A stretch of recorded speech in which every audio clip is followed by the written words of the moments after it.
Magandang araw mga kaputol, at dahil nga nakikita nyo yung hawak-hawak ko na parang sa tingin nyo ay kakaiba nga akong pagkain, ay first time ko din talaga mag-content ng ganito kalaking pugita na kahit tagal ko na talagang nire-request na sana ho ay makakita ako ng ganito kalaki.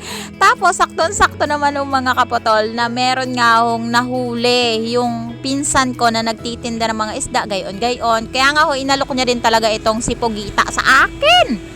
Ay grab ko na din talaga yung pagkakataon kahit nga ho ay yung pauna kong bayad dito sa Pugita na ito ay hindi pa fully paid. Pero pinagbigyan nga ho ako ng pinsan ko na uutangin ko daw muna yung kalahati dahil sobrang may pricey din talaga siya mga kaputol. Akalain mong pagkakunat-kunat ng Pugita na ito ay ganun kamahal. Nagkakalaga siya ng 460 dahil 2.7 ho siya. Kaya grab ko na, pinaunahan ko ng 200 tapos may utang pa ako syempre na 200 pesos at 60 pesos. Syempre, kailangan nga rin ho din talaga nating magpakulo ng mainit na tubig para nga ho maalis yung pinakamadulas-dulas or lansa ng ating Pugita. Nag-umpisa na rin din talaga akong ilagay ito sa may kinukulo ng tubig. Tapos after mga 1 minute or seconds lang ho mga kaputol para hindi siya magkunat, ay agad ko na rin ho talagang hinugasan. Agad-agad ko na din talaga namang hinugasan itong aring Pugita natin para kahit papaano nga ay makapag-umpisa na nga ho tayo maghiwa-hiwa dito dahil alam ko din talaga na mahihirapan ako sa kanya dahil very madulas nga. Natutuwa nga ho ako kasi sobrang laki niya din ho talaga mga kaputol. Parang giant squid nga ho siya. Ay first time ko din ho talaga magluluto ng ganito. Sobrang naaalala ko din talaga yung yumaong kong papa kasi nga ho ay sobrang paborito po ng aking tatay ang Pugita. Kahit na pagkakunat-kunat nito ay sobrang sarap din talaga ang lasa nito mga kaputol. Tapos minsan mula ang din talaga matikman. Sarap! Tapos sa bangkit ko nga ho kay mister na bumili nga ho ako ng gayan, ay nagulat ho siya dahil kasi nga ho ay wala nga ho kaming kapera-pera gayon. Tapos pag uwi niya ng bahay, ay may nakita nga ho siya pagkalaki-laking Pugita nga are. Ay tinanong niya agad kung magkano. Ay sabi ko nga ho ay 460. Ay inutang ko yung kalahati. Tapos sa pagsahod na lang bayaran yung utang kong 260. O ay afford na. Ay pinsan ko naman. Ay talaga naman shout out nga ho pala kay sa pinsan kong si Melissa Aguilar na talaga namang pinautang niya ako ng gayan na pagkalaki-laki. Ay salamat nga ho palakas. At ayun nga ho mga kaputol ay nag-umpisa na din talaga ako dito na hiwa-hiwain itong aring Pugita natin. Ay talagang to the maximum level nga ho na first time ko din talaga maghiwa ng ganito kahirap na pagkain. Ay sabi ko sa inyo mga kaputol, super dula siya. Mahihirapan din talaga yung mga walang kamay na katulad ko. Ay kung si mama nga ho ay hirap na hirap, ay talaga namang hindi ko nila din talaga natagalan. Ay sabi ko nga ho kay mama, yung kalahati nga ho ay titira namin kasi sobrang laki. Tapos yung kalahati ngayon nga ho namin lulutuin, adobo. Yum yum. Ay talaga naman ho nga ho mga kaputol, hindi mo siya kayang ubusin kasi nga ho ay sakto din hutan talaga na wala din kaming mauulam sa. Tapos syempre kailangan ko din talaga hatiin dahil sobrang laki. Hindi talaga ito magkakasya sa kawa ko.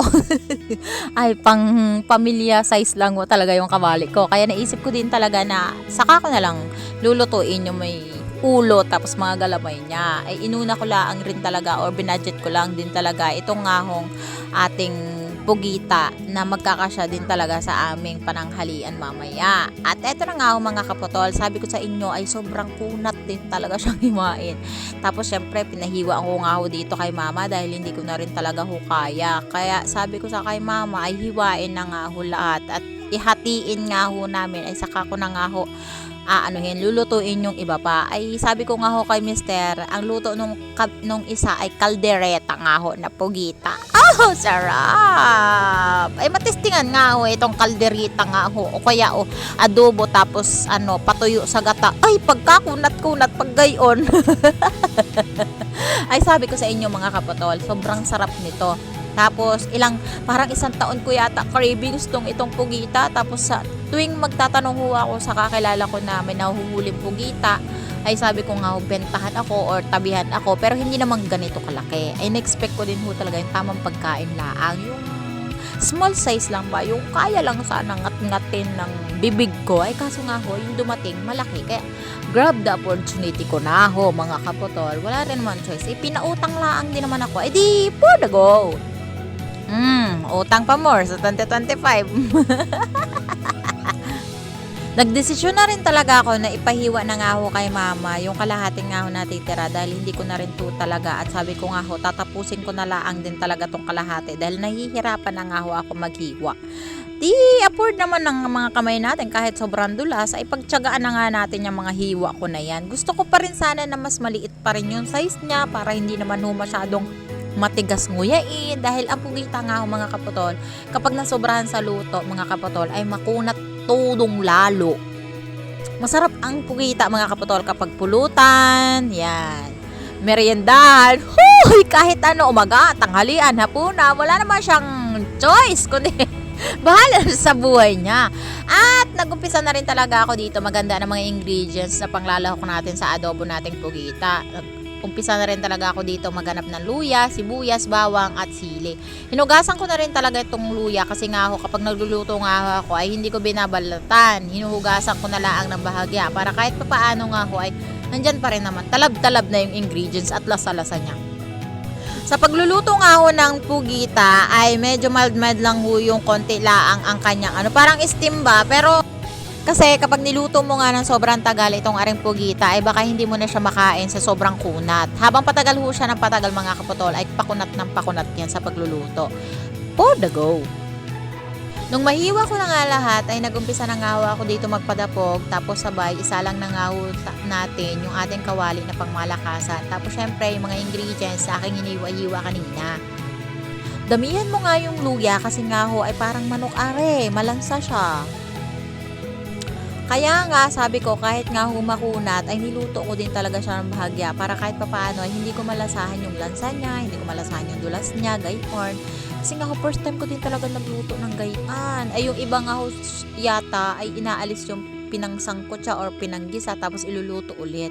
Kaya ay ako din diretso ko na rin ho talaga. Tapos hindi ko na rin talaga siya nilagyan ng sabaw kasi nga ho ang pugita mga kaputol ay kusang magsasabaw yan. Tapos mas masarap din talaga na yung sabaw niya yung ipapanluto sa kanya at ipapangtuyo niya nga ho. Para kahit papaano ay nasasabi mo na laang na ulam sarap, ganarn! Nilagyan ko na rin dito na nakikita nyo ng paminta, sibuyas, bawang, luya, tapos siling green para kahit papaano naman ay medyo may spicy siya, yung may kasarapan siyang anghang. Yung hindi naman uusok yung bunganga mo sa sobrang anghang. Lagyan mo na rin talaga ng suka para kahit papaano nga ho, yung lansa niya ay tama laang.